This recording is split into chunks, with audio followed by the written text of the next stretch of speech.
What's up, y'all? It's your girl T, and I am back with another video. If you are new here, then welcome. If you're not, welcome back, girl.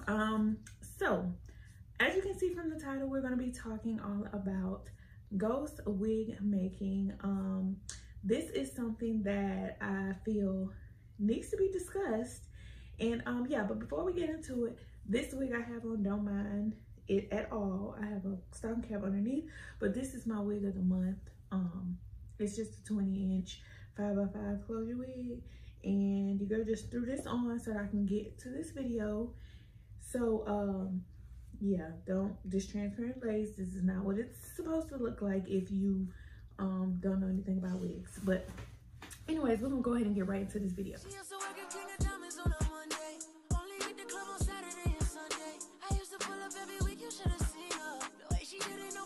Okay, so ghost wig making. Let's see where I want to start. First of all, let's just talk about what it is. So ghost wig making is, or a ghost wig maker is someone who creates wigs for another company discreetly, so it's confidential. More than likely they only do the construction part. I mean, however, if you're a ghost wig maker, you can create your own terms as far as what all you want to do, whether you just construct, whether you customize, whether you want to style. That is totally all up to you. But most times a ghost wig maker just do the construction for another wig company, and again, it's confidential, so there may be a contract in place, there may not be, maybe they're just formal agreement, but either way, another business may be you know, doing a large amount of wigs or have a large amount of wigs, and they can't, you know, fulfill those, so they may have a ghost wig maker person that helps them create the wigs for them. Now, this can be a very lucrative business for someone who want to be discreet and who just, you know, want to do the construction part and just, you know, make their coins without being known, because you're not known. You don't put your label on it. If you're a ghost wig maker, you don't put your tag on it or anything. You literally create the wigs, you ship them off to the company, and the company present them and style and customize those wigs as if it's theirs and they're making them. They basically can claim your work as theirs because, you know, that's the agreement that y'all have, however you get paid. Being a ghost wig maker, this can be a pretty deep video, but being a ghost wig maker, again, you can set your own rules. So you know, if you want to customize, then you can. If you want to style, then you can. Now, in my opinion, I don't recommend, or from my experience, I don't recommend like doing any customizing or styling. Just the construction alone is basically, you know, enough. You have a base price, so you can have a minimum order quantity as far as how many you want, you know, to work with companies, like a minimum amount, because you can't be, I wouldn't consider yourself being a ghost wig maker if you just make one wig for someone. Then they might as well purchase it for retail, right? But if they're purchasing 10 wigs or more per month, or if you're starting off and you want to start with 5 wigs, then you can give them a lower rate to just do the construction for them. So yeah, like it's a lot to take into consideration if you decide to be a ghost wig maker. Now, what really brought me to making this video was I did a poll on my Instagram, and I asked about ghost wig makers. And now, mind you, last year sometime I did do ghost wig making for someone, but anyways, my poll was about tag some ghost wig makers or something. So, you know, I received tons and tons of people reached out or tagged people who ghost wig makers, which is all fine and dandy. I've been noticing there are a lot of newer companies that are coming out that maybe don't have their wig business well established, but they're looking to just get into ghost wig making, or maybe just, you know, get more construction by creating wigs for other companies who are already out there, and that's a way of them getting their foot in the door and getting some money. That's fine. My only problem with what the feedback that I received was, many people want to be a ghost wig maker, but there's a lot of people who say that they're a ghost wig maker or want to be a ghost wig maker, and their work don't match up, or their portfolio don't match up to being a ghost wig maker. And your portfolio would be your Instagram or your Facebook. That's your portfolio. That's where you showcase your work. If you are considering yourself to be a ghost wig maker and you reach out to a company, or a company asks about ghost wig making, and you decide to put yourself out there and say it's you, then you need to make sure that your portfolio matches and fits.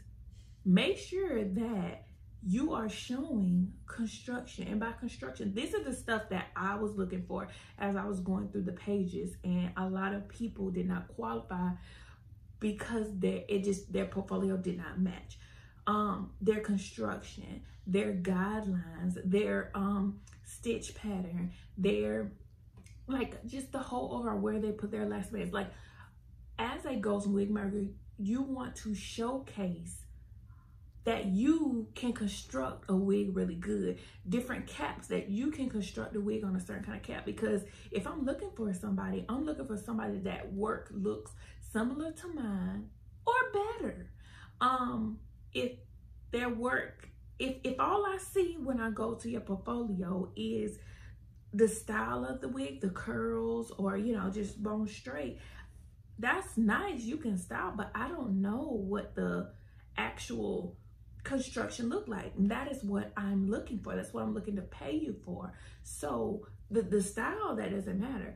But now I did have to think about, okay, well, a lot of people who are ghost wig makers, they also have their own wig company. So yeah, they're gonna have different wigs that are styled for their customers, which that's fine. But as I'm scrolling, like, I'm looking for, you have to show snippets and bits and pieces, little videos, little pictures. Like, if you look at my Instagram, then you'll kind of get a glimpse of, like, I show the inside. I show more than just, okay, I can style a wig. So if I was to ever reach out to someone and want to be their ghost wig maker, they can see, oh, this girl knows how to properly do measurements and use different caps, and like, her construction is A1. Like, that is what you want to make sure that you are providing throughout your portfolio if you want to put yourself out there as a ghost wig maker. Now, if it's not something that you're looking to do, then okay, just continue to showcase your wigs how you like, so that you can get your customers' attention, which would be the styling of it.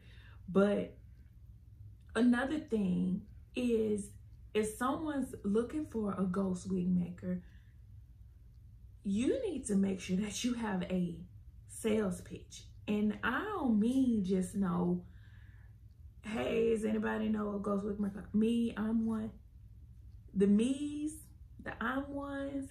Like, I don't want to sound rude at all, but this is the real. Like, y'all know, I'll give y'all the real, and just looking at it from both sides. Like, the me, or I'm one, or whatever.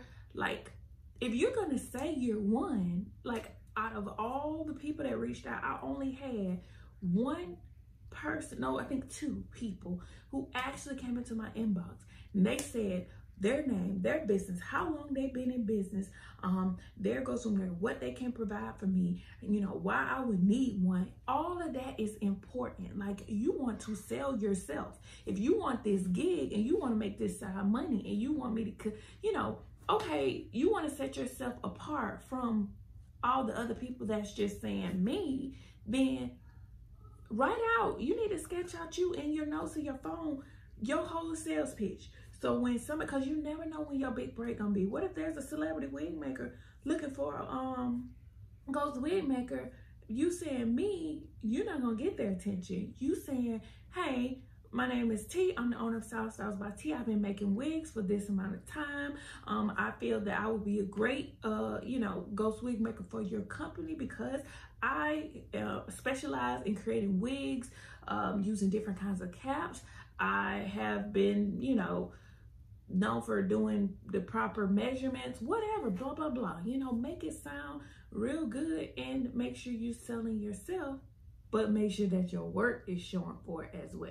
So you can't just say one thing. You just can't say that you've been making wigs for 10 years and your work don't look like it. So, just make sure that it makes sense. But yeah, like you guys, there's so much money in this hair industry, and like you don't have to have a wig business to be a ghost wig maker. You can strictly be a ghost wig maker and just be discreet. Nobody ever, if you're somebody who don't want to be the face of your brand, who don't really want to build be all out there and stuff like that, you can create a discreet, like a private label type of business, and only your target audience would be wig companies, wig makers who you may see, or stylists, because a lot of stylists now are getting into, they want to learn wigs, or they may not have time to learn wigs because they got their clients, but they want to start introducing wigs, and then you would come in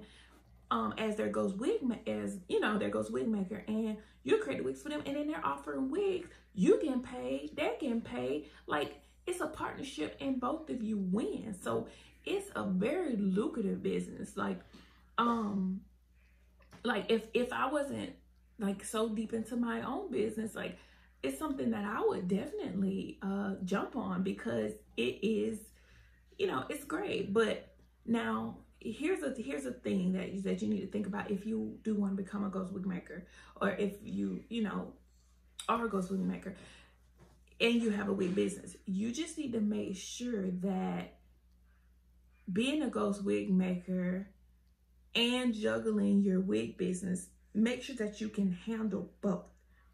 Because if you can't handle both, then like it's almost like you put 100% in your business, and how much percent are you gonna put into the wig? You can't have to do somebody's stuff. What if both of y'all running Black Friday sale? Think about Black Friday. Your customer who needs 50 wigs or whatever amount of wigs, having a Black Friday sale, you creating wigs for them. Your company has 50, 60 wigs that y'all sold for Black Friday. Now your workload is now 100 wigs to get out within a certain amount of time frame. Like, you just have to make sure that you don't overdo it and overwork yourself, especially having your own business. I think make sure that you're well established in your own business, or make sure that you're not taking on too much work, because that's one of the things. Like, as a business person, it's okay to say no. It's okay to not be able to take people. And then two, I feel like if you are gonna be a ghost wig maker, some people are with contracts, some people aren't. I did have a draft contract. Maybe I'm thinking about selling some business templates maybe on my website, and because I have a contract. But make sure like you put a good amount of turnaround time, because anything could happen to you. Now you got to remember that another business is relying on you. So if something comes with you, like for example me, I was out having my baby. If I was doing ghost wig making for another company, that would slow that company down if they're dependent on me. Like, you have to think about the times, the turnaround time, and then two, within your contract, like, make sure that you put, because I had an issue with, make sure that you put, like, if they are going to be a ghost wig, one of your customers, discreet, and you can't tell nobody about who you, I don't care if you making wigs for Kendra Boutique, you cannot tell, that's just a part of your job. But make sure that, oh, excuse me, it went away. But make sure that you state, like, they have to have a certain amount of wigs within a certain amount of time. I don't mind this wig. Anyway, yeah, y'all, this wig is only $385 this month only. It's 20 inches and look, it's straight. It's so freaking pretty. Remember, I got a stone cap underneath it, but I got one. I'm gonna dye mine jet black. But anyway, I'm sorry, I got off track. But Make sure that you state like they have to have a minimum order within a certain time frame, because I know I had a company reach out, and it was a newer company, which it's very hard to take on customers, new customers that want to, like, they're just starting out their business and they want you to be a ghost wig maker, because if you don't have no customers, like I had a girl, she was a new business and she signed a contract, but I didn't put, at the time I didn't put like starting, you need to order wigs by, you know, within this time frame, your contract is void, because if you are a new business and you're not make wigs, but you want a ghost wig maker, but you can't push out 10 wigs, like, you don't sign a contract, and I'm looking at you, I'm calculating you to have at least 10 wigs next month, but then next month go by and you don't have enough, like you don't have 10, you don't reach out, and that month go by and another month go by, and it's like, how you want me to be a ghost wig maker and you can't even make an order? So newer companies really shouldn't be looking for, it's for ghost wig makers. Usually it's companies who are like well established and they already have a lot of wigs coming in. Like for me, you know, I definitely considered it and I still consider it, but again, you just have to make sure that, you know, your work matches. And like the one young lady that did reach out, I did save her information for the future, but her pitch, her sales pitch, then going to her portfolio, like it all matched up, and that's what you want to make sure. So if you go to your Instagram and you look at your Instagram now or Facebook, wherever your portfolio is, you want to make sure that just by looking at your page, like, would you hire you? Would you hire you? Like, is there enough, like, is there enough like images and work to show that you're capable of, you know, providing what I need within the time I need? You know what? Okay, and then also you have to think about this: what if you block measurements as a ghost wig maker and you send this stuff off to your client, and then your client tells you that, you know, a customer complained about a measurement? How are you going to handle that? Like, what if are you confident in your measurement system that you're doing it well enough to where you're able to provide it for another company? And how are you going to compensate? What are you going to do? Because the customer's going to come to them and they're going to come to you, and it's your word against the customer's word. How are you going to deal with that? So that's something that you have to, you can either include in your contract, or that's something that you need to think about, you know, because you don't want to lose, you know, be losing money at the same time. Also, one of the reasons that I really say like I would not customize or style is because customizing and styling, it's gonna be at the company's like discretion, like how they want to do it, because it would be hard, because a company asked me, like, they really wanted me to do the customizing and the styling. Basically, they just wanted to sell my exact wig as their wig. I found that very hard to be able to do, because first of all, once I style a wig and put it in the net and put it in a box with a lot of wigs and then send them off, you're still gonna have to take your own picture. So you're gonna have to take it out the box. You're gonna have to fluff it up or fix it up, put it on your own mannequin head and take your pictures of it. And it's not, you're gonna have to still do some styling, because you know, when it comes from being out of a shipped box, it's not gonna be as fresh. You still have to do a little bit of touching up. So that would just be like, you're still gonna have to do that. That's what I have to tell the company. Like, and then too, when it comes to customizing bleaching knots and stuff, like using that company's hair, like I don't want to be responsible for their hair if the knots don't bleach. The big knots nowadays, that's what we got to worry about.